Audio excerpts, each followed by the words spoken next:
जय माता दी भक्तजनों, कैसे हैं आप सब। आप सभी पर माता रानी की कृपा बनी रहे। चलिए आज जानते हैं देवी सत्यभामा के पिछले जन्म के बारे में।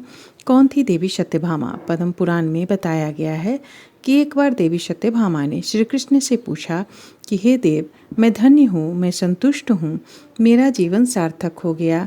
मैंने निश्चित रूप से पहले दान, पवित्र संस्कार या तपस्या के माध्यम से बहुत कुछ अच्छा किया है, जिसके परिणाम स्वरूप हे भगवान, मैं आपकी पत्नी बन गई।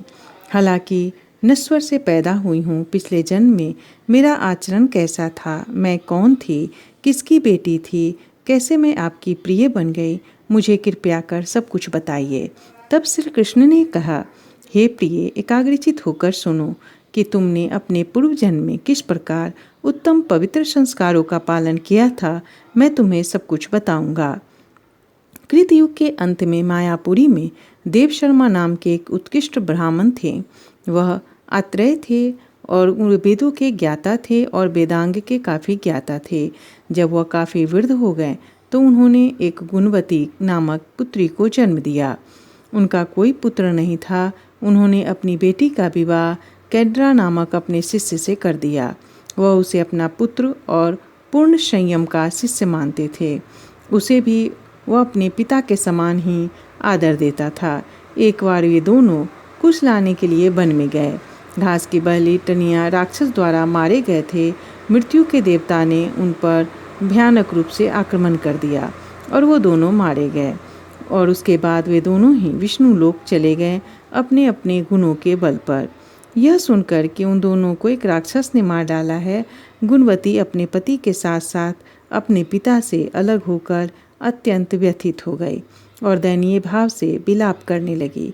उसके तुरंत अपना सारा सामान बेचकर अपनी क्षमता के अनुसार परलोक में खुशी के लिए उनका अंतिम संस्कार और अन्य पवित्र संस्कार किए और वह मुर्दे की तरह जीवन व्यतीत करने लगी, उसी संसार में रहकर।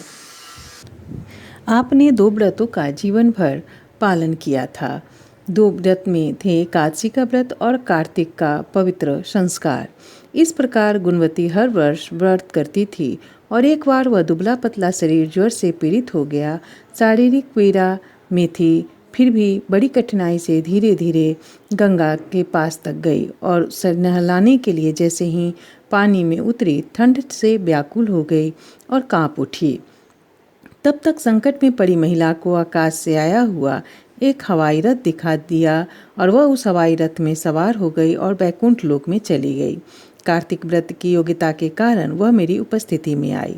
जब मैं देवताओं के अनुरोध पर पृथ्वी पर आया, ब्रह्मा के नेतृत्व में सभी देवों के समूह भी मेरे साथ आए। हे सुंदरी, ये सभी यादव मेरे अपने परिचायक हैं। आपके पिता देव शर्मा का नाम अब सत्राजीत है और जिसे चंद्र नाम से पुकारा गया वह अक्रूर हैं और अब आप एक देवी सत्यभामा के रूप में मेरी पत्नी हैं। कार्तिकेय व्रत के पुण्य के कारण आपने मुझे अत्यंत प्रसन्न किया। पूर्व में तुलसी का उपवन आपने लगाया था मेरे द्वार के सामने, जिसके कारण इस बार हे देवी कल्प वृक्ष आपके आंगन में आया। चूँकि आपने अपने पहले जीवन में कार्तिक का व्रत किया था, इसीलिए आप मुझसे कभी अलग नहीं हो सकती। इसी तरह गुणवती देवी का था। जैसा कि हम सभी जानते हैं कि आत्मा परमात्मा में मृत्यु के बाद विलीन हो जाती है।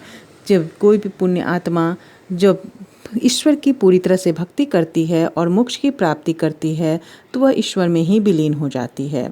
इसी तरह से देवी गुणवती की आत्मा भी महालक्ष्मी में विलीन हो गई, लेकिन महालक्ष्मी में विलीन होने के बाद भी उसमें गुणवती का भी अंश शामिल था, जिसने देवी सत्यभामा के रूप में जन्म लिया।